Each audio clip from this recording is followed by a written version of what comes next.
Bonsoir, très heureux de vous retrouver en direct sur Canal Algérie, comme tous les lundis soirs, pour votre émission hebdomadaire Questions d'actu en direct. Donc, ce soir, on aborde un thème qui vous intéresse tous, les TIC, les technologies de l'information et de la communication.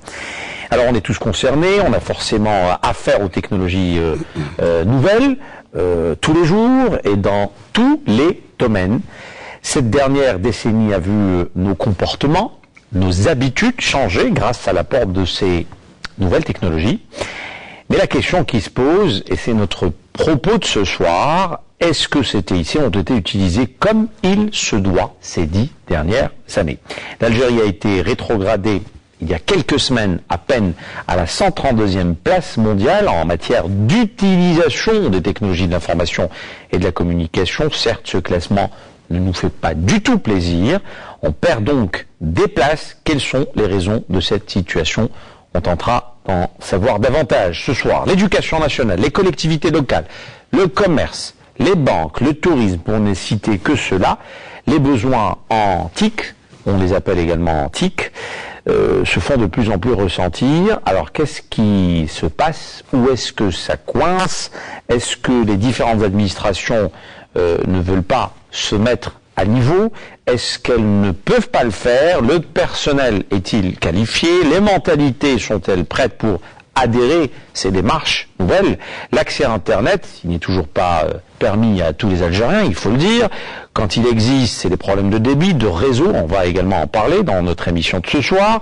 La politique des pouvoirs publics, et là il s'agit un peu de cette fameuse stratégie de e-Algérie, j'entends le MPTIC, le ministère de la Poste et des Télécoms. Qu'en est-il au juste? Est-elle offensive cette stratégie? Les promesses dans ce domaine, il y en a eu beaucoup, sont-elles tenues? Voilà un peu, pour résumer le topo, les questions générales qu'on tentera de poser à nos invités ce soir. Voici mon plateau. Mohamed Dabouz, bonsoir. Bonsoir. Vous êtes conseiller ou MPTIC. Vous êtes également ancien directeur général d'Algérie Télécom. Monsieur Allel Jawed Salim, vous êtes directeur général de Couparex. Alors vous faites, pour ceux qui ne vous connaissent pas, de l'intégration de solutions informatiques. Bonsoir. Également avec nous sur ce plateau, Karim Bibitriki, vous êtes le directeur régional d'Intel Algérie. Merci beaucoup d'être avec nous. Et enfin, je reçois Ali Kahlan, vous êtes le président de l'AFSI, l'association algérienne des fournisseurs de services Internet. Vous êtes également membre de CARE, club de réflexion autour de l'entreprise, et membre de NABNI, le fameux collectif qui fait beaucoup parler de lui ces derniers temps.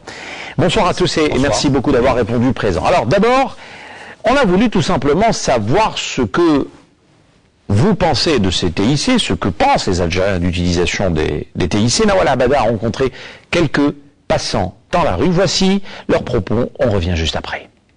Si on parle des nouvelles technologies, donc forcément on devrait commencer par la téléphonie. Donc c'est la téléphonie, on va dire, qui a vulgarisé un petit peu ce terme en Algérie.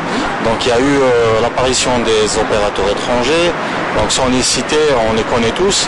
Donc certains ont eu la stratégie de se baser sur de nouvelles technologies qui pourraient intégrer avec leurs services, comme l'Internet, le GPRS et autres services.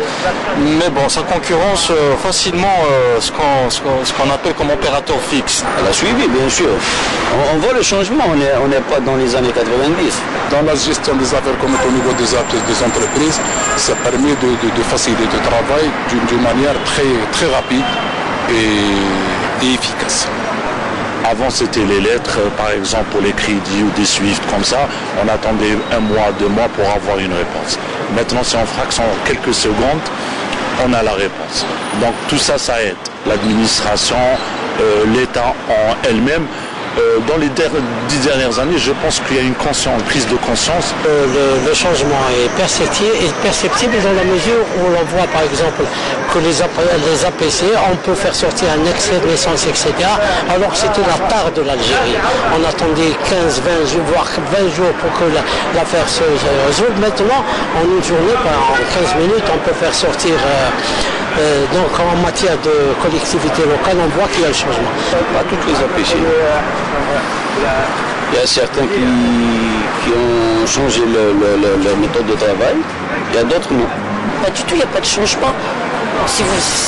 Puisqu'on fait toujours 2 heures de chaîne pour avoir un bout de papier, pour avoir une légalisation. Alors que dans les pays vous parlez d'APC par exemple, les APC en Europe ils font la commande sur Internet pour avoir leur extrait de naissance. Ils ne vont pas faire la chaîne. La fiabilité et l'efficacité du réseau, on va dire Internet classique, n'est pas vraiment disponible, le service n'est pas vraiment performant. Et le réseau n'est pas encore, on va dire, optimisé au maximum. On attend toujours la fibre optique, on attend toujours la G3 alors que nos voisins, ils l'ont déjà. Donc voilà, si on doit faire un bilan, il y a beaucoup à faire encore. Mais il y a des trucs qui ont été faits, alhamdoulilah, on peut espérer, du moins on peut espérer. Par rapport aux pays maghrébins, nous sommes en retard.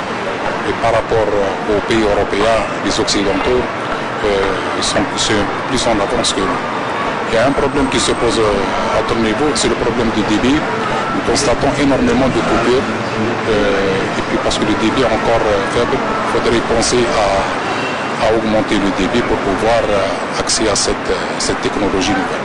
Quand j'entends par exemple que les voisins, le Maroc, nous précèdent de beaucoup de pas, nous pensons que nous sommes en mesure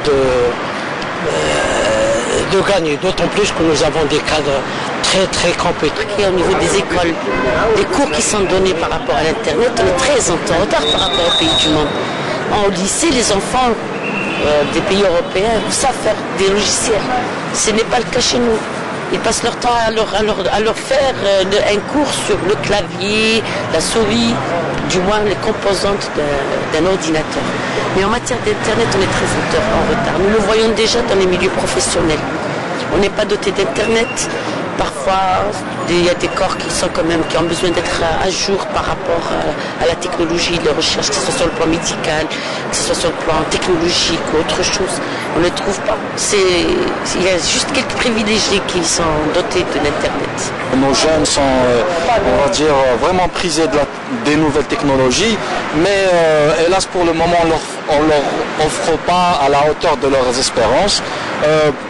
Matière de vitesse, on va dire peut-être qu'en 10 ans, on a fait un bond en comparant aux autres décennies, mais si on se compare, on va dire à nos voisins ou aux autres pays, j'aime pas le terme pays développé, parce que aussi l'Algérie, pour moi, est un pays développé, malgré qu'il y a des défaillances, et voilà. Mais ça pourrait être réglé s'il y a un peu plus d'efforts, un peu plus de contrôle, un peu plus de rigueur. Voilà un peu l'état d'esprit qui règne dans la rue à propos de l'utilisation des TIC. Alors, premier tour de table, j'aimerais réagir sur les propos de ce dernier intervenant qui parlait en tout premier de l'essor de la téléphonie mobile. C'est vrai que cet essor a atteint un niveau considérable en Algérie ces dernières années. Alors, est-ce qu'aujourd'hui, cette téléphonie mobile est un paramètre à prendre en considération lorsqu'on parle de développement des TIC? Monsieur Labouze, comme par hasard, vous êtes l'ancien directeur général d'Algérie Télécom. Merci. Effectivement, sur le plan de la téléphonie mobile, en Algérie, nous avons pu, en une décennie, atteindre des taux de pénétration assez conséquents. C'est-à-dire aujourd'hui, avec les dernières statistiques pour l'année 2012, nous comptons plus de 37 millions et demi d'abonnés. C'est-à-dire un taux de pénétration de 99,2%, ce qui nous place quand même en bonne situation. Alors, par rapport. C'est un paramètre à prendre en considération, à votre avis ?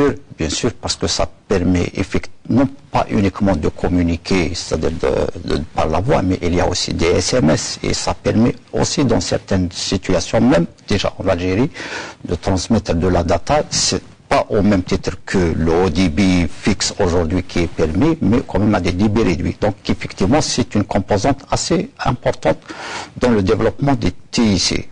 Aladj Jawad Salim. Je pense qu'aujourd'hui, la pénétration du mobile a fait beaucoup de bonnes choses pour les foyers, parce que ça a complètement métamorphosé la vie quotidienne de l'individu à travers ça. Aujourd'hui, on se demande, ça fait de cela 10 ans en Algérie, comment peut-on vivre sans portable, sans téléphone mobile. Le fait de penser à une personne, c'est de l'appeler.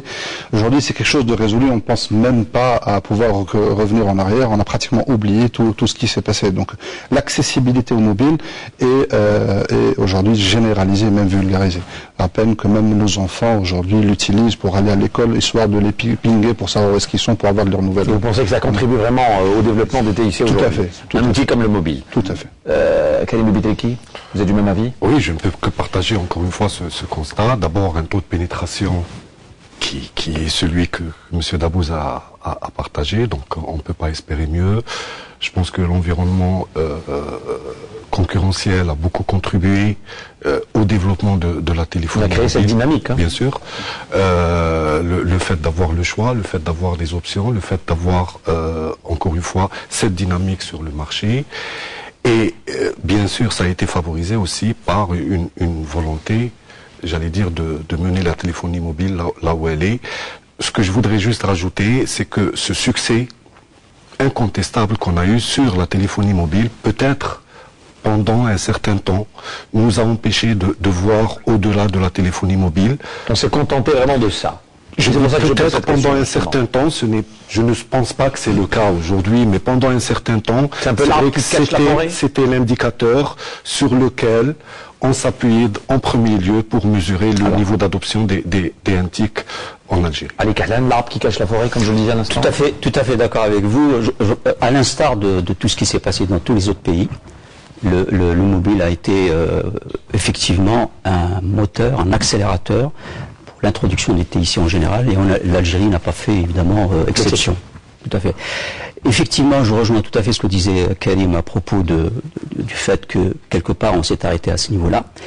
Tant que si bien qu'à un certain moment on se demandait si le ministère de la Poste et TIC et l'autorité de régulation de la Poste et de Télécommunications n'étaient pas là uniquement pour réguler, pour réglementer pour le ministère et réguler pour l'autorité, le mobile. Et en fait on a oublié tout ce qui faisait les TIC. On s'occupait que du T. Alors l'information et la communication passaient en devant. Et le résultat est là, je pense que... On va en débattre ce soir. Alors, vous voulez rajouter quelque chose? Je voudrais rajouter effectivement une chose qui est importante, à savoir que la disponibilité des mobiles n'est pas uniquement concentrée dans les zones à rentabilité économique. Aujourd'hui, avec le téléphone mobile, on peut communiquer à travers tout le territoire national, que ce soit au niveau du nord, du sud et du grand sud.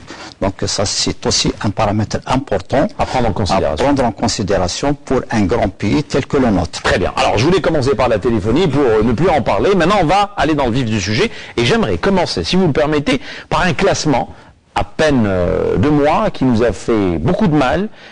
On a été rétrogradé à la 132e place mondiale en matière d'utilisation des TIC. Alors, on veut savoir pourquoi aujourd'hui on est mal classé. Et lorsqu'on voit le classement, c'est vrai qu'il y a des pays qu'on dépasse du point de vue développement, mais qui nous dépassent largement du point de vue utilisation des TIC. Alors j'aimerais un peu avoir l'explication de chacun d'entre vous. Pourquoi, à votre avis, on est arrivé à ce stade?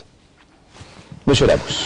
Effectivement, il y a beaucoup de classements qui s'effectuent par des organismes internationaux, ils sont nombreux.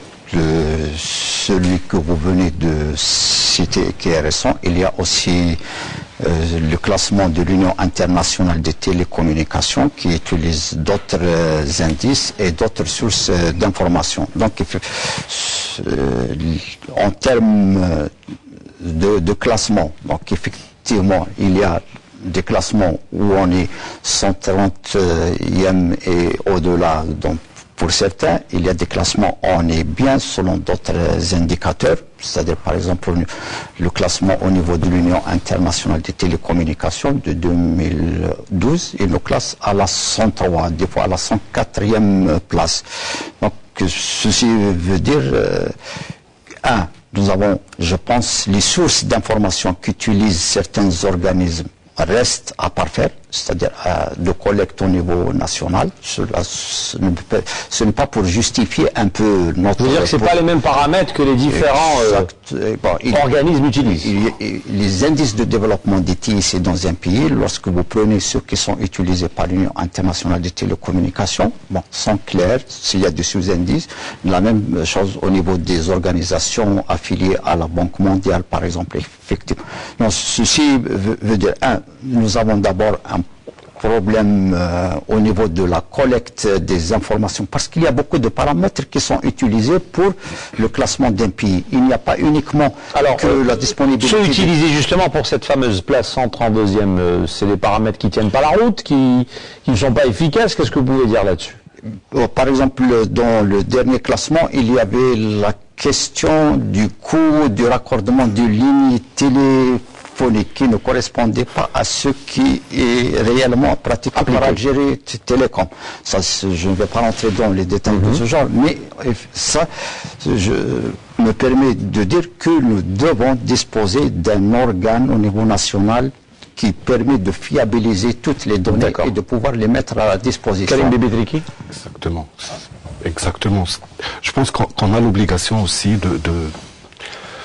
de partager avec le téléspectateur, j'allais dire, une petite pédagogie par rapport à ces benchmarks. Parce que souvent, encore une fois, on lance juste un classement, on ne fait pas l'effort d'expliquer que mesure ce classement, quelle est sa source. Et en parlant d'adoption des technologies de l'information et de la communication et des compétences du 21e siècle face à cette abondance de l'information, justement, une des compétences, c'est cette pensée critique. C'est-à-dire, vous me dites, on est 132e, par rapport à quel benchmark, quelle mesure ce benchmark, il reflète l'état de l'infrastructure, reflète-t-il l'adoption... Autrement dit, ça tient la route ou pas aujourd'hui? Est-ce qu'on doit certainement tenir compte ou pas? On doit en tenir compte, mais en faisant quand même un travail, j'allais dire, d'intelligence, de voir pourquoi ce classement, au fait, celui-là en particulier, ne mesure pas forcément juste l'infrastructure, encore une fois, ou l'adoption technologique autant que telle. Il mesure aussi son usage. Et le problème avec les technologies de l'information et des communications, c'est que c'est une technologie qui est transversale, qui va au-delà juste de la téléphonie, ou des ordinateurs, ou de l'informatique. Ça va bien au-delà. Et certains indices qui sont, ou certains indicateurs qui sont considérés dans ce benchmark, ne proviennent pas, j'allais dire, de l'état de l'art des TIC, elles proviennent d'autres secteurs. Ce que je voudrais juste rajouter là-dessus, si vous me le permettez, c'est que, de toute manière, nous ne vivons pas, j'allais dire, isolés du monde. Et le monde, notamment les investisseurs, ce qu'ils utilisent comme référentiel, c'est ces benchmarks. Nous devons faire un effort supplémentaire pour d'abord fiabiliser la communication de ces données. C'est quand on s'abstient à communiquer des données fiables qu'il y a des sources parallèles qui les communiquent et qui, là, on prend le risque... à horreur du vide. Exactement, et on prend le risque, encore une fois, d'être surpris par des données qui ne sont pas réelles. Donc problème de communication à votre avis. On doit communiquer et donner tous ces paramètres. Il faut marketer la performance du pays, que ce soit d'ailleurs pour les TIC ou d'autres secteurs. Ali Khalem. Décidément, je vais rejoindre à chaque fois ce que dit Karim, parce que à chaque fois, il vient vers moi. Écoutez, les chiffres me rappellent l'anecdote concernant nos chiffres, concernant l'avènement de la parabole. Quand la parabole est arrivée à la fin des années 80, la première réaction épidermique de l'État à l'époque, c'était de l'interdire. Et on était un petit groupe à l'époque où on avait dit, pourquoi l'interdire? Il dit, bon, on l'interdit parce que ce qui vient de l'extérieur, on ne peut pas le contrôler, l'information et autres. Si jamais ils disent des choses qui ne sont pas vraies sur nous, on ne peut rien faire. Ben, c'est pas compliqué. Envoyer la RTA à l'époque sur satellite, tout simplement. Et à ce moment-là, s'il y a quelque chose qui est dit à l'étranger avec laquelle nous ne sommes pas d'accord, à chaud, par satellite, de la contredire. On la contredit. Là, au niveau des chiffres concernant les TIC, ou même autre chose, pas uniquement au niveau des TIC, ça fait pratiquement une dizaine d'années, et M. Dabbous parlait tout à l'heure de l'Union internationale des télécommunications, que l'UET a recommandé à tous les pays d'avoir un observatoire des TIC. Cet observatoire des TIC, régulièrement, il est annoncé, créé, recréé, on n'en a jamais vu le jour. Alors, Si on avait un observatoire des TIC, son rôle c'est quoi? C'est observer ce qui se passe chez nous dans le domaine des TIC. Il va produire donc des statistiques, il va produire donc ces chiffres justement dont on a besoin ici en interne pour une consommation interne, mais également, comme disait Karim, pour une consommation externe pour les IDE.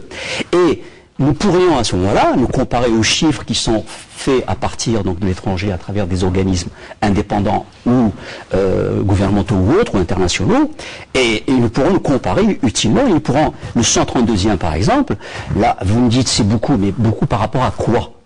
Par rapport à quoi? Par rapport à ce qui se fait à l'étranger. Et je suis un peu d'accord avec ce que dit Dabouz à propos, par exemple, du détail concernant le coût de la connexion téléphonique. Effectivement, la connexion d'un téléphone n'a pas le même coût chez nous qu'aux États-Unis ou en Slovénie ou en URSS. Donc, il faudrait que l'observatoire des TIC soit le nôtre, et c'est lui qui doit produire des chiffres pour nous. Et produire de l'information qui sera un repère pour ces organismes qui classent. À ce moment-là, la place de 132e voudrait dire quelque chose pour le moment.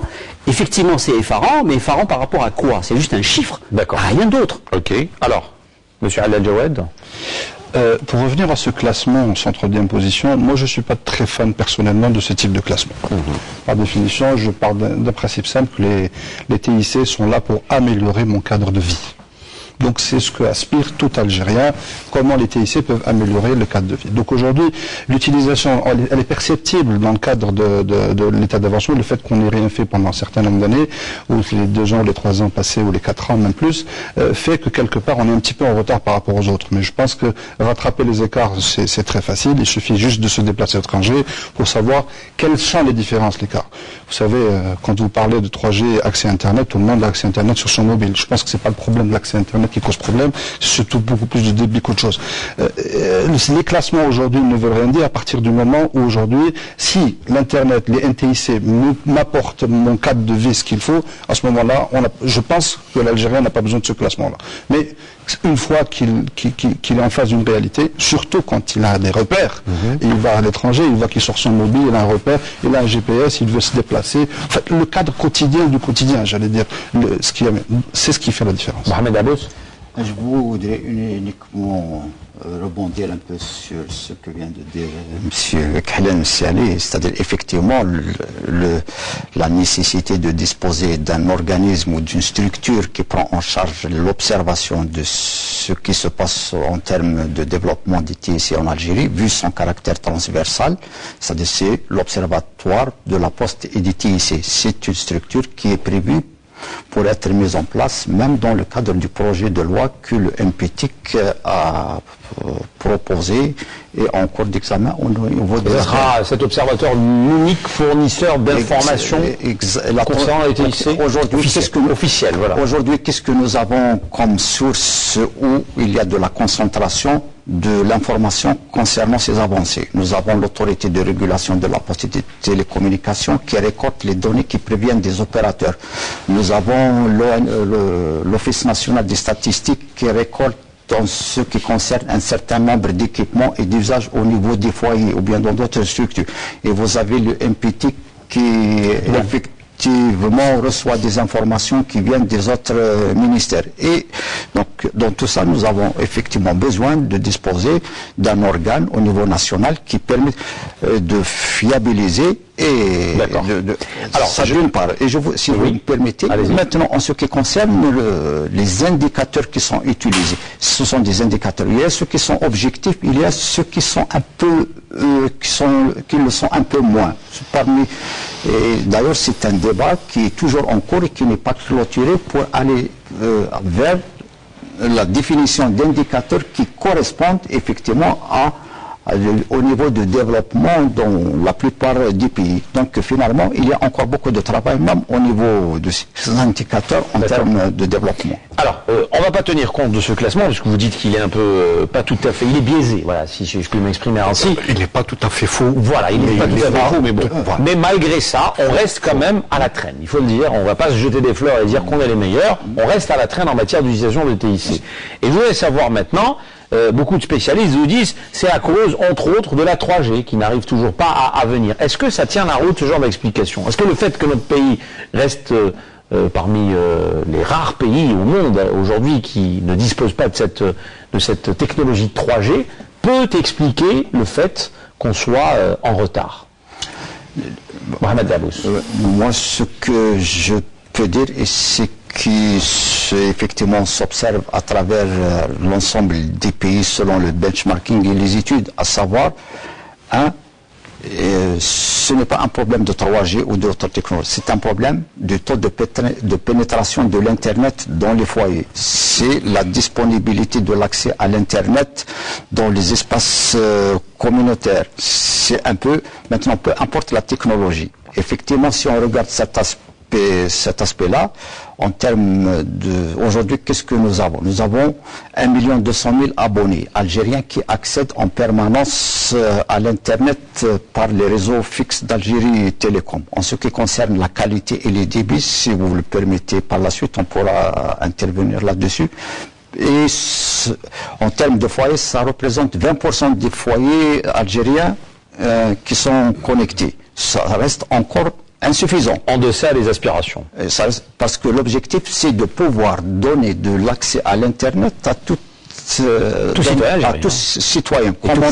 Comme on donne de l'électricité à tout Algérien, comme on donne de l'eau à tout Algérien. Ça a été promis à un moment donné, mais on n'arrive toujours pas à concrétiser. Oui, effectivement, ça a été promis et on travaille dans ce sens. Mais n'oubliez pas une chose importante, c'est-à-dire qu'il y a beaucoup d'infrastructures, des infrastructures de base qui ont été faites. À savoir, l'Algérie est un grand pays, ce n'est pas un petit pays comme la Suisse ou bien même des pays voisins en termes de superficie. Il y a eu un travail considérable en matière de pose et d'introduction de la fibre optique. Vous avez de la fibre optique dans les localités algériennes les plus reculées, que très peu connaissent d'ailleurs. Nous avons de la fibre optique au niveau de Gzem, au niveau de Bodj Mokhtar, nous avons de la fibre optique. C'est-à-dire c'est plus de 43 000 km de fibre optique. Nous sommes le pays le plus fibré en termes de longueur de la fibre optique. Mais le plus en Afrique le plus fibré, celui qui dispose sur une échelle de... Sur la planète? Non, pas sur la planète, je dis au niveau régional. Au niveau régional, nous sommes un pays qui a investi beaucoup dans les infrastructures dorsales. Très bien. Cette histoire de 3G, est-ce qu'elle, aujourd'hui, c'est un paramètre à prendre en considération ou pas? Oui, la 3G n'est qu'une technologie vers laquelle on devrait y aller un jour ou l'autre. On ne peut pas vivre en autarcie. Tous les pays sont passés par là. Pour la plupart, comme vous le savez, sont déjà en train de réfléchir. D'autres sont passés à la 4G et d'autres sont en train de mettre en place également la conception de la 5G. Ce que vient de dire M. Dabbous à propos de la fibre optique, je me rappelle il y a quelques jours où on a posé une question au ministre de la Poste ici, on lui a dit « et la 3G ?» C'est une question récurrente que tous les journalistes posent systématiquement dès lors qu'ils voient le ministre en sortie. Il leur a dit la 3G, on ne peut pas encore, entre autres explications, on ne peut pas la lancer parce que nous devons avoir de la fibre optique d'abord, parce qu'il faut des gros tuyaux pour faire la 3G. Et un des journalistes lui a dit « mais la Somalie vient d'avoir la 3G. Est-ce que cela veut dire que non seulement nous sommes dépassés dans le cas de la 3G, mais également de la fibre optique, parce que la Somalie est arrivée à avoir la 3G, donc la fibre optique aussi. Donc, je veux dire, c'est quelque chose qui nous laisse réfléchir. Et quelles sont les véritables raisons? Allez, ouvrons une parenthèse sur cette 3G. Pourquoi elle tarde à venir? Pourquoi nous avons tant de mal à passer le cap, alors que nous l'avons fait très facilement pour la technologie NMT de l'époque, donc à la fin des années 90, le GSM, la 2G, la 2G,5 à laquelle on est, ou la 2... vous, justement, en tant qu'AFSI, est-ce que vous connaissez aujourd'hui les raisons qui font qu'il y ait blocage? Les raisons, moi j'en ai donné une qui est très simple, qui est en fait un peu politique. La 3G, c'est quoi? C'est permettre à n'importe quelle personne qui dispose d'un smartphone ou d'une clé USB capable de se connecter à la 3G, de pouvoir de l'Internet mobile au débit à partir de n'importe quel outil tel que je viens de définir. Autrement dit, la 3G peut aller de 2 mégas à 42 mégas théoriquement. Cela veut dire qu'on va allègrement dépasser le type de débit que nous avons avec la DSL actuellement. Je parle du citoyen moyen qui tourne autour de 1 méga, 2 mégas au mieux. Bon. Cela veut dire quoi? Ça veut dire que le jour où on aura la 3G, avec ces débits-là, tous ceux qui n'ont pas la possibilité d'avoir la DSL, et d'après les chiffres que Internet vient de donner, chez eux, à domicile, voilà, d'après les chiffres que vient de donner M. Daboust, il y a uniquement 1,2 1,2 qui ont la DSL. Du coup, on a potentiellement 37 millions d'Algériens qui peuvent avoir de l'Internet au débit mobile à partir de leur smartphone, de leur laptop, s'il est muni d'une clé USB, ou même de leur PC, s'il est muni d'une clé USB. Cela veut dire quoi? Cela veut dire que Algérie Télécom, qui actuellement vit uniquement de ce que rapportent les 1 200 000 abonnés, avec aucun service à valeur ajoutée dessus, les gens vont tout simplement déserter et aller vers le mobile. Donc vous pensez que c'est la mort d'Algérie Télécom si on lance la 3G? C'est un peu cela. Maintenant, la solution pour Algérie Télécom, parce qu'on m'a posé la question, Algérie Télécom, qu'est-ce qu'elle doit faire? Elle doit faire ce qu'elle a promis de faire il y a au moins une dizaine d'années, aller vers les services à valeur ajoutée, comme le font tous les opérateurs historiques de par le monde. Jusqu'à présent, on n'a vu aucun opérateur historique qui a disparu à cause de cela. Par contre, on n'a jamais vu un opérateur historique étatique être le driver, être le moteur des TIC dans son pays. Et actuellement, nous n'avons qu'un seul opérateur des TIC en Algérie, c'est Algérie Télécom. Et Algérie Télécom a toujours refusé la concurrence. La seule concurrence qu'il y a eu, c'est arrêté en 2009 à travers un ISP dont vous avez certainement dû entendre parler. Depuis, Algérie Télécom nous donne un ADSL sur une ligne fixe et rien d'autre.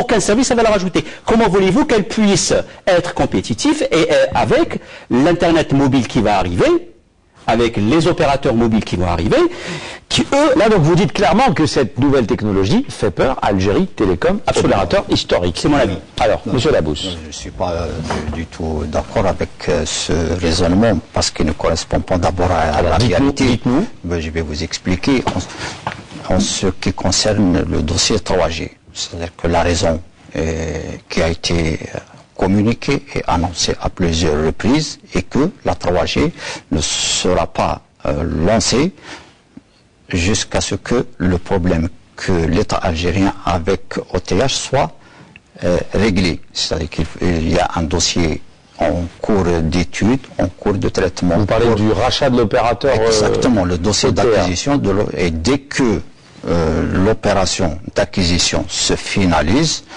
au niveau... Oui, mais là ça traîne, ça fait quand même 2 ans, mine de rien. Oui, effectivement, c'est un dossier assez complexe. Mais là, ça va traîner encore 10 ans, donc on va encore attendre 10 ans la 3G. Bon, tout d'abord, nous ne l'espérons pas, et deuxièmement, nous ne le pensons pas. Je l'espère. Donc, effectivement, dès que le problème d'acquisition du dossier est réglé, tout... les travaux logistiques de préparation au lancement du processus sont là. Maintenant, en ce qui concerne Algérie Télécom. Algérie Télécom c'est l'opérateur historique, c'est l'opérateur qui dispose des infrastructures de base, comme tous les autres opérateurs historiques à travers le monde, effectivement. C'est un opérateur intégré verticalement. Il délivre les services comme le font l'ensemble des opérateurs de ce genre de technologie à travers le monde. Vous n'avez les plus proches et les plus connus, c'est France Télécom, c'est British Telecom, c'est Maroc Télécom à côté, etc. Donc sur ce plan. Maintenant, effectivement, aujourd'hui, Algérie Télécom offre de l'accès à l'Internet à travers le fixe avec d'autres services. Il y a le manque de services et là, je pense que la question mérite d'être discutée en ce qui concerne les rôles des fournisseurs de services Internet, de telle manière à trouver les modèles économiques qui permettent, bien entendu, qui permettent à ce que cette activité soit rentable pour les différents acteurs. On a 2 explications pour le moment. 3e explication. Je ne voudrais pas donner d'explication à partir du moment où je suis en attente de cette 3G, donc je voudrais juste un peu dire... Mais votre vision un peu des choses, vous êtes un peu dans le domaine, vous pouvez peut-être comprendre des choses que nous, journalistes ou le téléspectateur lambda ne peut pas comprendre. Aujourd'hui, ce dont je peux constater, c'est que ce qu'on a à perdre à ne pas mettre une 3G immédiatement sur place. On a beaucoup à perdre. énormément sur le secteur économique, sur le secteur même aujourd'hui les petites PME aujourd'hui ont besoin de cet accès 3G, même les développements de contenu ont besoin de 3G, même tout à construire sur aujourd'hui notre société numérique est bâti autour de cet accès à haut débit. Ce qu'on a à perdre aujourd'hui en ne rien faire, à ce temps-là, il est incommensurable, inestimable. C'est le coût de ne rien faire. Oui. Et on a toujours compté uniquement, encore une fois, ce que pourrait nous coûter un projet ou une opération, mais on n'a jamais évalué le coût de ne rien faire. Et quand on parle de technologie, il y a un coût quand on fait rien. Je ne veux pas spéculer sur les raisons. Elles ne peuvent pas être économiques, je ne pense pas. L'argent, c'est pas ce qui nous manque. Elles ne peuvent pas être technologiques non plus, je ne pense pas. Ça ne peut pas être un problème des opérateurs, je pense qu'eux aussi, ils attendent ce que je voudrais rajouter sur la 3G. C'est que c'est vrai que c'est un sujet d'actualité, on le comprend. Vu encore une fois qu'on est l'un des rares pays encore qui n'a pas implémenté, qui n'offre pas ce service à ses citoyens. Mais j'ai peur qu'avec la 3G, on va refaire le même épisode que la téléphonie mobile. D'accord. Et qu'en pensant qu'une fois on règle la 3G, on va régler les problèmes des TIC. C'est pas du tout le cas. C'est pas le cas. Et c'est pour ça, je reviens encore une fois. Alors, vous connaissez pas mal de pays. Nous avons la DSL. Vous gérez un peu la région MENA et vous connaissez des pays où effectivement il y a la 3G, mais je pense encore une fois, on doit avoir l'attention et l'honnêteté de bien expliquer, notamment aux jeunes qui sont friands de ces nouvelles technologies, ce que va être la 3G ou le haut débit sur mobile. D'abord, ce n'est pas le haut débit sur le fixe. Ce n'est pas de l'illimité. Du moins pas au début. Ça a un coût qui ne peut pas être le coût du fixe aussi. Ça sera plus cher, c'est clair. Ça sera plus cher. Donc, peut-être penser en parallèle aussi à, par exemple, développer dans des milieux urbains la disponibilité de spots Wi-Fi serait pas mal, notamment pour ces jeunes, au niveau des endroits où ils sont, au niveau des campus, au niveau des écoles. C'est déjà fait déjà, dans certains campus universitaires, c'est déjà fait. Et au fait, quand vous analysez votre temps dans une journée normale, vous ne pouvez pas être tout le temps au volant ou tout le temps mobile. À un moment donné, vous êtes dans un endroit où il suffit d'avoir du haut débit et vous êtes en train de bénéficier du haut débit. Mais, comme je viens de le dire, nous sommes à 1 200 000 abonnés à DSL. Pourquoi? Est-ce que c'est l'infrastructure qui ne suit pas? Est-ce que c'est les clients potentiels, donc les citoyens qui ne s'intéressent pas? Pourquoi nous ne sommes pas à un niveau plus élevé? Est-ce que ce n'est pas aussi un problème, encore une fois, de l'intérêt, du désir que peut avoir, du besoin que peut sentir le citoyen?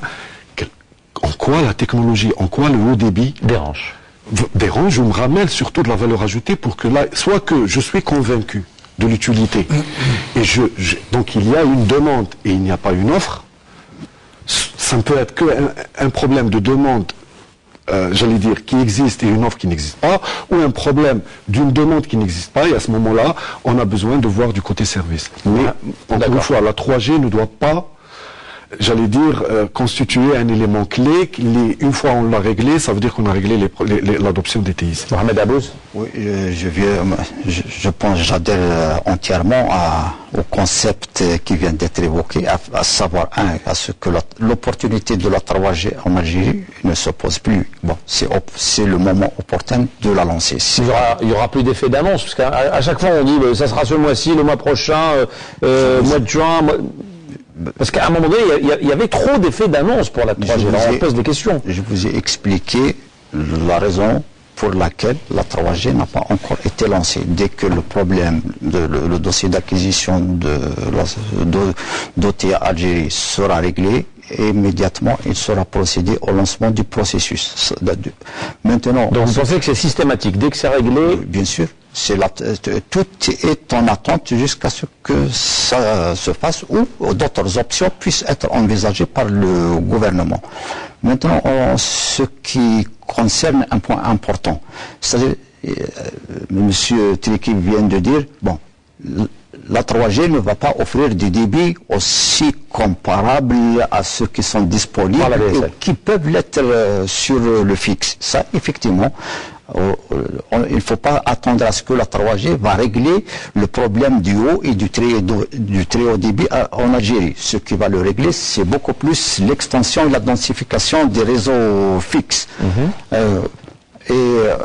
En ce qui concerne la question du Wi-Fi, vous avez bien dit qu'au niveau de certaines cités ou bien campus universitaires, il y a déjà des déploiements et il est prévu de déployer encore davantage sur les places publiques le Wi-Fi, c'est ce qu'on appelle le Wi-Fi en outdoor et d'autres technologies comparables qui vont venir. Le Wi-Fi n'en est qu'un exemple. Maintenant, ce qui concerne les difficultés objectives qui ralentissent, qui ralentissent l'augmentation du taux de pénétration de la DSL vis-à-vis de la distribution. Nous n'avons pas un problème au niveau des backbones, c'est au niveau de la distribution. C'est ce qu'on appelle la boucle locale d'Algérie Télécom. Et là, effectivement, c'est connu, les réseaux fixes sont des réseaux qui demandent beaucoup d'investissement, c'est-à-dire le kilomètre de fibre optique ou bien une canalisation coûte beaucoup d'argent, nécessite beaucoup de temps, et ça dépend où est-ce que vous la réalisez.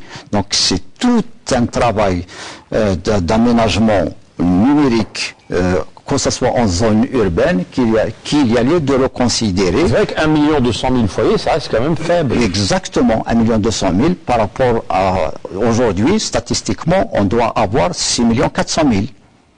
Aujourd'hui, c'est-à-dire nous avons 37,8 millions d'habitants, et en moyenne 5,5 et 5,9 citoyens par ménage. Donc vous avez le compte, et donc il y a beaucoup de... Et pour ces technologies, bon, c'est-à-dire qu'il y aura le fixe qui est prévu au niveau des plans qui sont en train d'être mis en œuvre et pour lesquels des financements ont été dégagés, c'est d'accélérer effectivement la distribution et de connecter le maximum de foyers. Oui, c'est quand même extraordinaire qu'en ces temps de l'Internet, de la transparence et de la possibilité d'avoir toutes les informations qu'on veut à travers Internet, notamment concernant cette histoire de Jay-Z, on continue à nous rabattre les oreilles avec cette raison de que la 3G ne serait pas déployée en Algérie tant que l'affaire Jay-Z n'est pas réglée. Mais enfin, dire bon, on va sur Internet, on passe un quart d'heure et on sait exactement ce qui se passe dans cette affaire Jay-Z.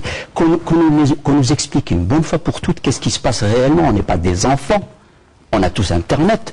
On peut savoir ce qui se passe, on sait ce qui se passe, on sait ce qui se passe à la bourse du Caire, on sait ce qui se passe à Vipelcom, on sait ce qui est en train de se tramer, qu'on nous explique pourquoi c'est aussi compliqué de régler ce problème. Maintenant, si c'est réellement le cas, ben, la solution est toute trouvée, puisqu'on veut racheter Jay-Z, et on ne veut pas apparemment l'acheter à prix fort. Eh ben, qu'on lance la 3G avec les deux opérateurs qui existent, et on laisse Jay-Z. Il y a un souci de la RPT derrière ce genre d'opération, si jamais on fait ce que vous vous demandez. Oui. Je vous pose la question, est-ce qu'il y a un souci avec la RPT? Excusez-moi, je termine mon raisonnement. Quand on lance, puisqu'on dit Jay-Z est surévalué, l'Algérie veut le racheter, bien sûr, moi je suis totalement pour, mais on ne peut pas lancer la 3G parce que Jay-Z n'est pas prêt. Donc, bah, justement, si on veut le racheter et le prix est fort, ben, nous lui donnons pas la 3G, son prix va baisser, on va lancer les deux opérateurs qui vont commencer tout de suite, Mobilis et Nejma, et Jay-Z va tout simplement tomber de prix. Personne ne va vouloir l'acheter parce qu'il n'a pas la 3G. Et le problème serait réglé. Il y a des pays qui ont lancé la 3G avec un opérateur. Le deuxième et le troisième sont arrivés après. Maroc, la Tunisie.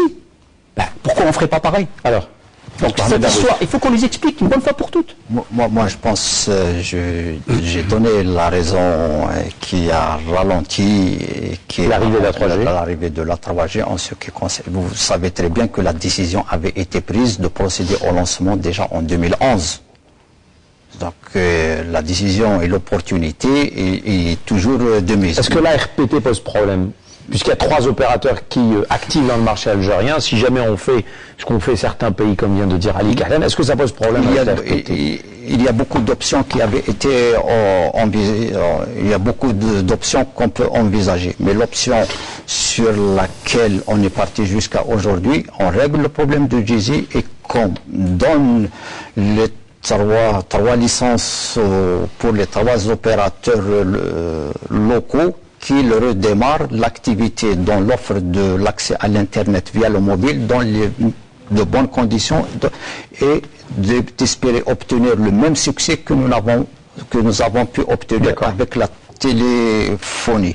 Maintenant, en ce qui concerne, là je rebondis, bon, l'Internet est un excellent outil d'accès à la connaissance, mais quand même les sources d'Internet en matière d'information, de temps en temps, il y a celles qui ne sont pas tout à fait vraies, donc il faut les prendre avec beaucoup de soin. On va fermer cette parenthèse 3G, je voulais quand même l'ouvrir parce que c'était important, c'est un peu la question qui taraude l'esprit de beaucoup d'Algériens ces derniers temps. Internet. Alors Internet justement, puisqu'on parle de TIC, ce n'est pas disponible partout. Certaines entreprises, certaines administrations n'en disposent pas et c'est aujourd'hui inacceptable.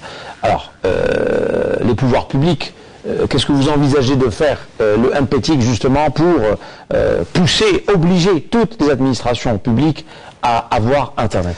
Vous avez commencé par les entreprises, c'est-à-dire que les grandes entreprises aujourd'hui ont toutes réalisé ou sur le point d'achever le réseau d'information interne, c'est-à-dire que toutes les grandes entreprises disposent de moyens d'accès. On ne parle pas de Sonalgaz et de Sonatrach et tout, on parle d'une entreprise publique modeste, on va dire. Toutes les entreprises, aussi modestes qu'elles soient. Les entreprises publiques sont toutes connectées. Bon, vous allez me dire qu'ils ne sont pas trop nombreuses, mais d'une manière schématique, l'entreprise algérienne, sur les 653 000 que nous comptons, en moyenne, c'est un peu plus de 15% qui sont connectés à l'Internet. Donc, ils sont très peu connectés. Donc, effectivement, il y a tout au niveau de la stratégie du haut et du haut débit pour accélérer leur connexion qui est prise, à savoir là où il y a une zone d'activité, là où il y a une zone industrielle, immédiatement les raccorder par de la fibre optique d'une manière plus sécurisée. C'est pas uniquement donner de l'accès, c'est donner un accès en plus de qualité. Le problème ne se pose pas pour les universités aujourd'hui, pour les hôpitaux? Pour les universités, oui, je pense que nous avons, au niveau des universités, nous avons pu réaliser avec le réseau ARN, c'est-à-dire qui a été par le ministère de l'Enseignement supérieur, un réseau formidable. Aujourd'hui, ce sont plus d'une centaine d'universités ou centres de recherche qui sont connectés via ce réseau ARN et que chacune de ces universités est reliée par 100 mégabits. Ce n'est plus de mégabits d'il y a... D'accord. Et les hôpitaux, dernièrement? Je crois savoir qu'il y en a certains qui n'ont pas Internet. Au niveau des hôpitaux... Même un qui n'est pas très loin d'ici. Oui, je parle d'hôpital Mustapha, qui est quand même une référence. Souvent, il y a des problèmes d'Internet. Il a des problèmes d'Internet, mais quand même, l'hôpital Mustapha... Il y a des professeurs qui n'ont pas Internet dans leur bouche. Là, vous posez une autre problématique sur laquelle je pourrais intervenir par la suite. Tout d'abord, en ce qui concerne le réseau du ministère de la Santé. Je vous demande d'être assez bref, comme ça on va... Oui, mais parce qu'il y a beaucoup de choses à dire. Oui, c'est pas évident. C'est-à-dire que le ministère de la Santé, quand même, il a été un ministère, et parmi les premiers à avoir déployé tout un réseau. Ce sont plus de 800 établissements hospitaliers qui relèvent du ministère, qui sont connectés par de la fibre optique. C'est Algérie Télécom d'ailleurs qui l'a réalisé. Qui a réalisé cette opération. Maintenant, au niveau de la distribution, c'est ce qu'on appelle les LAN, les réseaux locaux, pour pouvoir distribuer les arrivées. Il y a encore un travail à faire et qui va se faire. Alors, Jawad Allen? Je pense qu'il faut, dans ce débat, dissocier deux choses. L'accès Internet, à mon sens, je pense que tous les moyens qui sont mis pour l'accès Internet, n'importe quel point du pays n'importe quelle entreprise peut accéder à Internet. Si via satellite, via ligne spécialisée, via accès, aujourd'hui il y a différentes sociétés qui vous donnent les moyens d'accès Internet. La deuxième problématique, c'est le coût. Aujourd'hui, les grosses entreprises, les grandes banques, les entreprises publiques qui sont connectées, ils ont un coût, ils le payent. Mais quand vous allez aux autres entreprises qui pensent ça a une vraie influence sur le budget, l'accès Internet à l'entreprise reste très cher. Donc, ce qui fait qu'aujourd'hui, nous sommes dans cette problématique. La deuxième problématique, c'est que quand vous parlez d'hôpital qui n'a pas Internet, je pense que c'est un problème. C'est comme si, comme vous me disiez, je ramène l'électricité à la maison à travers un compteur. Est-ce que je peux avoir une ampoule au niveau de la chambre à coucher? Donc, je pense que c'est un problème interne managériel à l'intérieur au sein de l'entreprise qui permet de développer cette politique de TIC. Et encore une fois, on revient à un débat que j'ai assisté l'année passée, c'est les DSI dans l'entreprise et comment peut-il mettre en place une stratégie informatique à travers leur management. Donc voilà, c'est... Alors, il est 21h32, c'est l'heure de Adan al-Aisha pour Alger et ses environs. Taqabbal ala salat al-jamia, on revient juste après.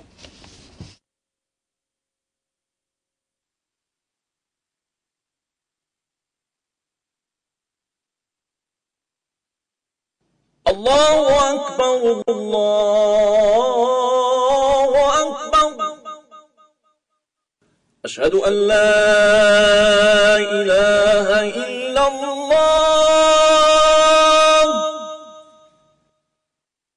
Ashhadu an la ilaha illa Allah.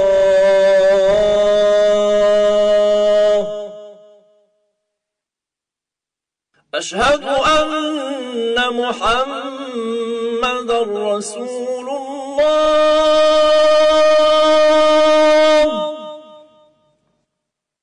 Ashhadu anna Muhammadan Rasulullah.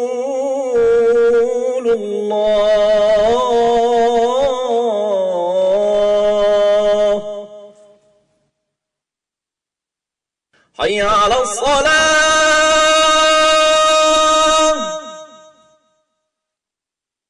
حي على الصلاة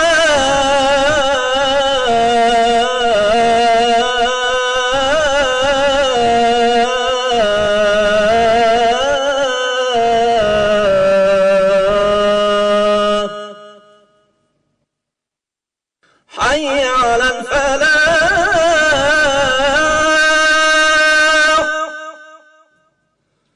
حي على الفلاح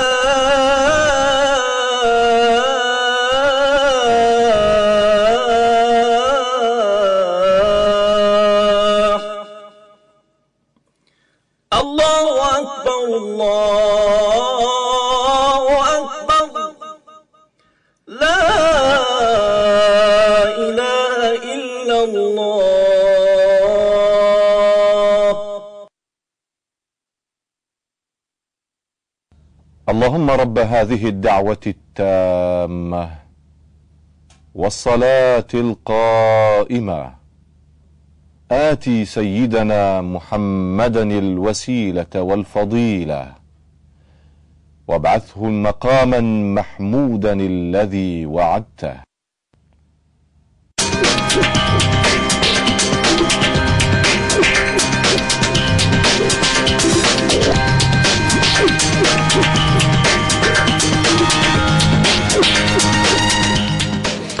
Alors justement, on parlait d'Internet à l'instant et Ali Kahnan voulait rebondir.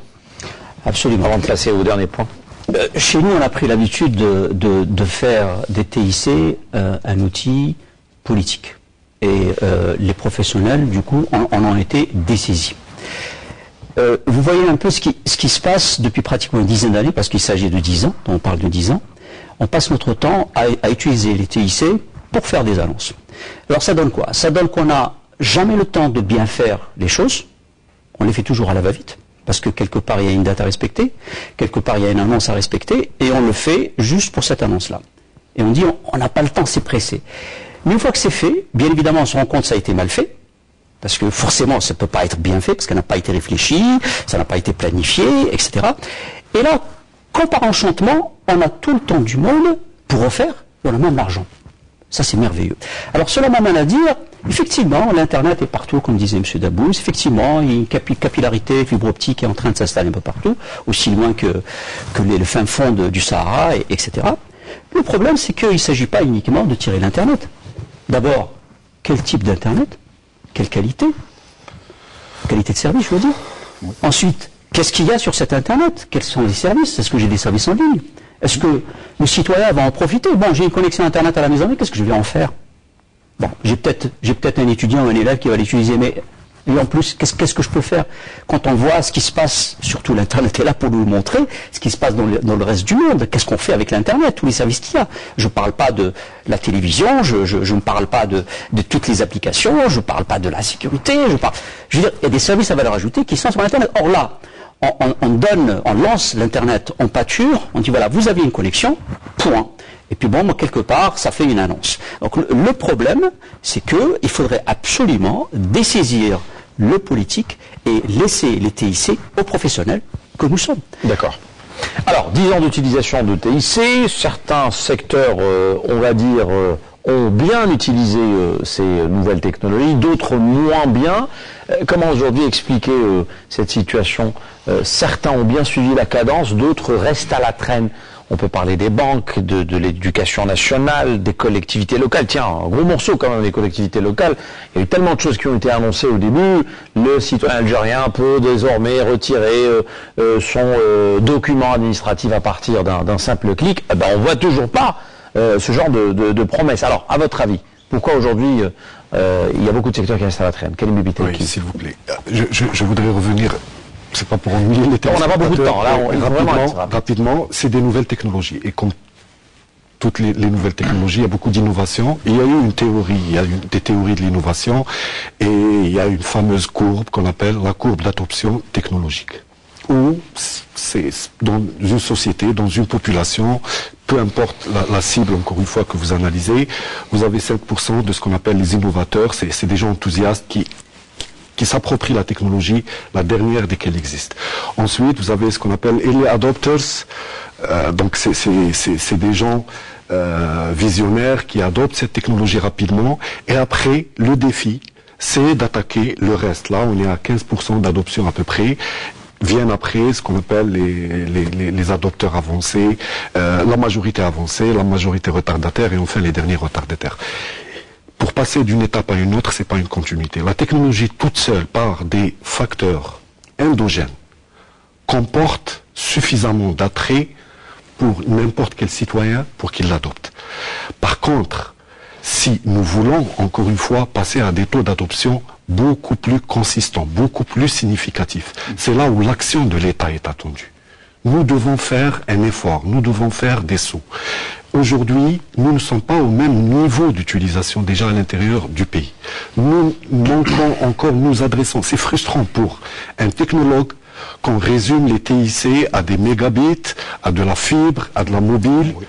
Nous ne sommes pas encore passés de l'obligation de moyens vers l'obligation de résultats. Nous devons changer de philosophie. Pour qu'on puisse parler des TIC dans la santé, il faudra que l'indicateur, au lieu qu'il soit tant de fibres ou tant d'établissements connectés, c'est qu'a permis la technologie pour adresser des points pénibles de la société. Et c'est ça aujourd'hui les TIC. Jawed Halal. Comme on parle de bilan des 10 dernières années, ça fait 20 ans pratiquement, la 20e année l'année prochaine, que j'adresse le secteur TIC. J'ai vu une nette évolution dans le secteur de l'entreprise. On a commencé par les petits PC, on a vendu des petits serveurs, ensuite on a commencé à faire des réseaux, ensuite à partir des réseaux on a commencé à développer un peu dans le sens des données. Maintenant on est passé au stade data center, on passe de stockage, archivage de données, donc il y a eu une évolution. Et maintenant, aujourd'hui, l'évolution qui est de facto, c'est de développer des contenus pour pouvoir se les partager. Je pense qu'aujourd'hui, nous avons encore un travail à rattraper, et s'il ne faut pas juste blâmer qu'Algérie Télécom ou quoi que ce soit, il faut se le blâmer nous-mêmes, à tout le monde, parce que tout l'écosystème, aujourd'hui, a été dans la politique de la chaise vide. À partir du moment où il n'a pas participé à chacun de nous, dans son côté, à vulgariser... Vous voulez dire que c'est pas du ressort que du MPTIC aujourd'hui de gérer ces... Il y a un travail, chacun doit faire son devoir à la maison. Chacun doit porter, si je dois porter une technologie, c'est d'aller informer les entreprises qu'il y a une nouvelle technologie pour que l'ADC le forcer. Chacun doit faire son travail, et chacun, en mettant la pression d'un choc, etc., à partir du moment où on se retourne, c'est sûr, au niveau de nos gouvernants, en disant voilà, il faut mettre ça, et ils ne pourraient qu'adhérer parce qu'ils ne pensent qu'à leur bien-être du citoyen. Mohamed Abouz. Oui, effectivement, je ne peux que m'adjoindre à tout ce qui vient d'être dit, mais au préalable, d'abord l'infrastructure est nécessaire. Vous ne pouvez pas envisager de développer des services de qualité sans avoir un minimum d'infrastructure, ce qui quand même important. Deuxième chose, une infrastructure ne doit pas être une fin en soi. La fin en soi, pour tirer réellement bénéfice des avantages qu'offrent les technologies de l'information et de la communication, il faut que ça soit utile pour le citoyen, il faut que ça soit utile pour l'entreprise dans sa vie quotidienne, dans sa relation avec le client, pour l'entreprise, etc. Et là, nous devons pas il y a à travers les infrastructures qui ont été déjà l'introduction de plus en plus massive, et là il y a un certain nombre d'exemples qui peuvent être cités d'applications au bénéfice des citoyens, que ce soit au niveau de la santé, que ce soit au niveau de l'enseignement supérieur, en ce qui concerne l'utilisation et l'appropriation par les étudiants, par les enseignants de cet outil, non pas uniquement pour accéder à la connaissance et au savoir, mais c'est pour l'utiliser dans leur processus au niveau de l'université. La même chose au niveau des administrations. Au niveau de la justice, quand même, le réseau de la justice permet aux citoyens aujourd'hui de tirer d'une manière électronique le casier judiciaire, et on peut citer d'autres exemples de cette nature. Donc les services... Mais ça reste quand même insuffisant. On peut citer et se félicite effectivement. Non, ça reste insuffisant. J'ai dit que ça commence à être... Le citoyen est toujours obligé de se déplacer, de faire la chaîne et de gâcher des fois toute une journée, voire toute une semaine pour un papier administratif qu'il peut avoir par un bien entendu. On est encore loin d'atteindre par exemple 90% des procédures ou des formalités administratives qui sont accomplies en ligne, telles que l'Autriche en Europe. Mais ça va venir.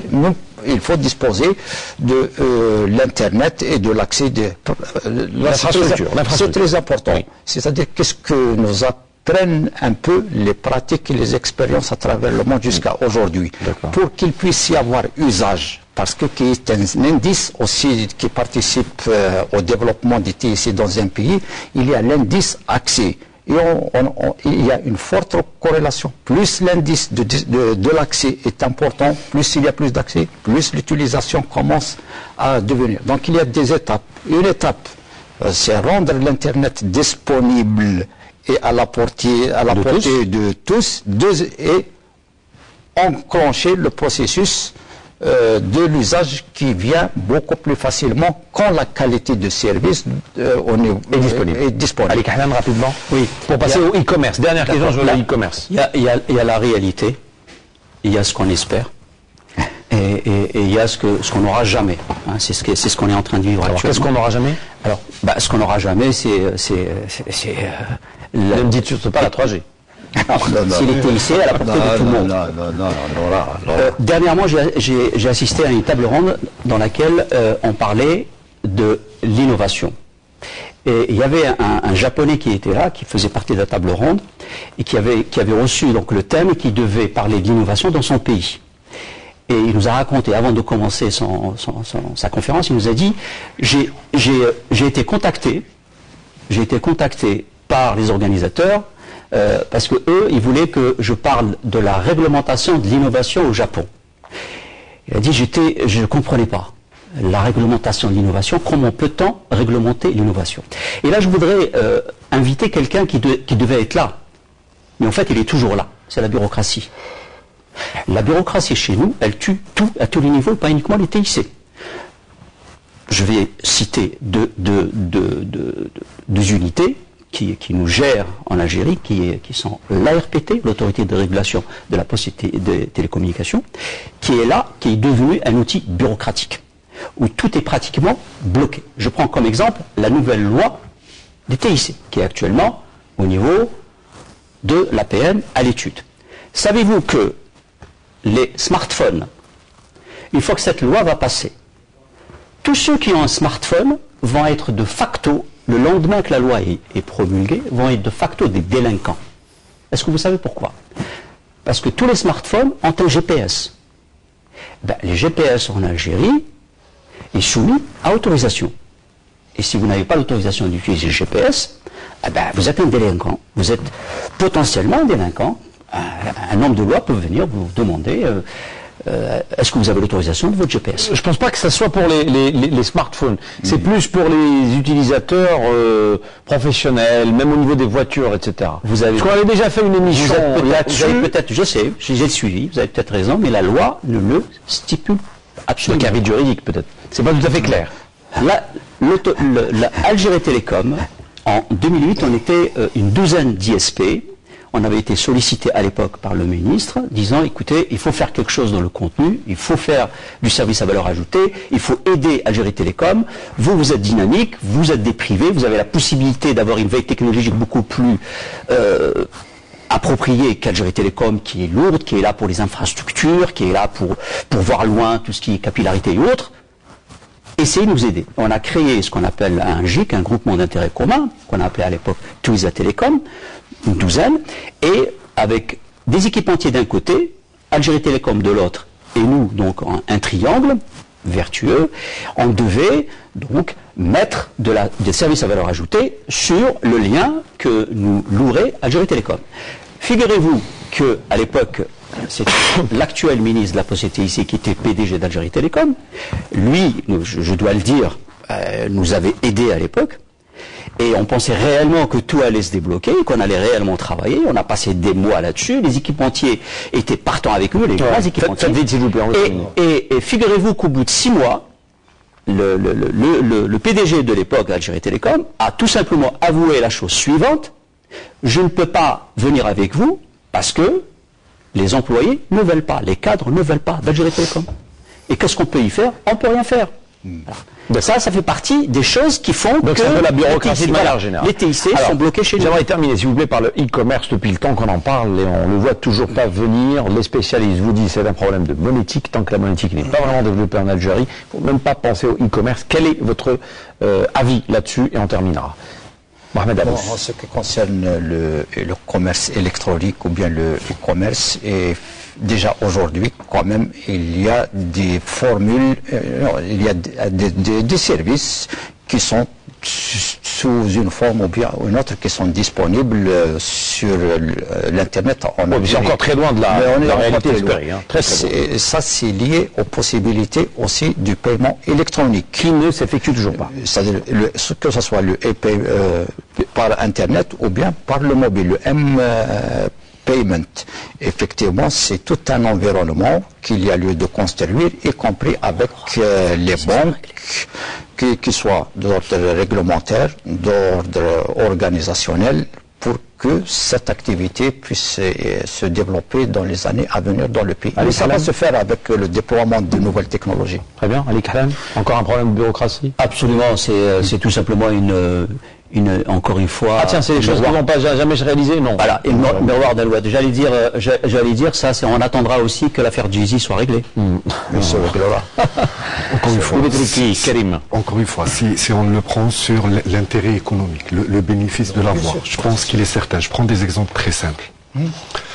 Vous êtes petit commerçant aujourd'hui et quand vous faites une bonne affaire de vente, c'est pas forcément une bonne affaire, vous avez mal au ventre parce que vous ne savez pas, est-ce que ce cash, est-ce que ces billets qu'on vous a remis sont des billets, j'allais dire,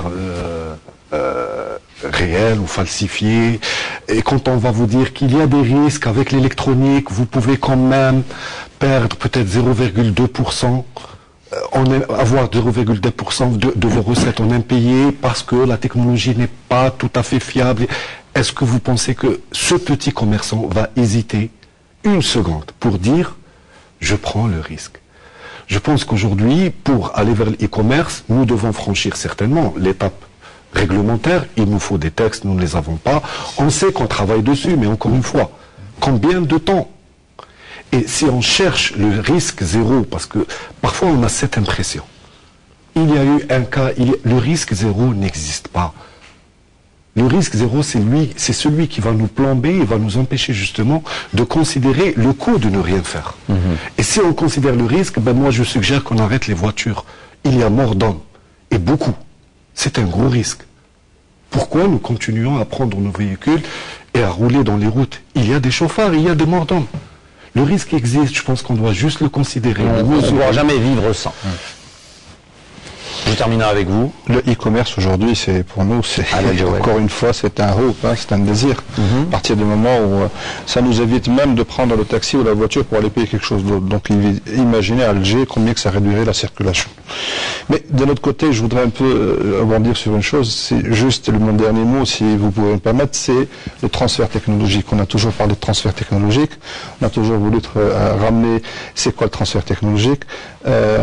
Juste un point parce qu'il est important, parce que quand vous ramenez des consultants à l'étranger qui sont hyper, que vous voulez faire du transfert technologique et de faire enseigner à nos gars comment monter en puissance. Quand vous emmenez des gens en formation pour qu'ils puissent accaparer des technologies et venir la vulgariser. Nous avons encore toujours un problème de paiement et ce paiement c'est à cause des transferts, on n'arrive pas à faire ça. Donc d'un autre côté on veut évaluer, d'un autre côté on a un aspect financier qui est bloqué sur les transferts, qui bloque. Bon, ils ont ces raisons, à partir de 2009 il y a eu ces raisons, mais encore une fois c'est toujours la minorité, parce qu'il y a eu des failles, quelques-uns ont fait que tout le monde soit bloqué. Donc aujourd'hui, on est encore dans cette dynamique. On n'ose même pas ramener des consultants pour former nos ingénieurs, pour les mettre sur les technologies, parce qu'on n'arrive pas à les payer, parce qu'une banque centrale les paye, parce que ceci, parce que cela. Encore une fois, c'est un message que je voulais délivrer. Il y a des gens animés de très bonnes intentions. Il y a une volonté de transfert technologique, d'accompagnement, et nous voulons que nos jeunes s'accaparent de ces technologies-là pour pouvoir déployer encore et intégrer des solutions en interne. Et qu'on vous laisse travailler. Voilà. Aussi simple que ça. Merci à tous d'avoir pris part à ce débat. Je rappelle, Mohamed Dabouz, conseiller au MPTIC et ancien directeur général d'Algérie Télécom, Al Jawed Salim, directeur général de Comparex, vous faites dans l'intégration de solutions informatiques, Karim Bibiteki, directeur régional de Intel Algérie, et puis Ali Kahlan, président de AFSI, association des fournisseurs de services Internet, membre de CARE, réflexion autour de l'entreprise, et de Nabli aussi. Merci. Merci. Et je vous souhaite une excellente suite des programmes. Madame, monsieur, je vous retrouve la semaine prochaine. Bonsoir.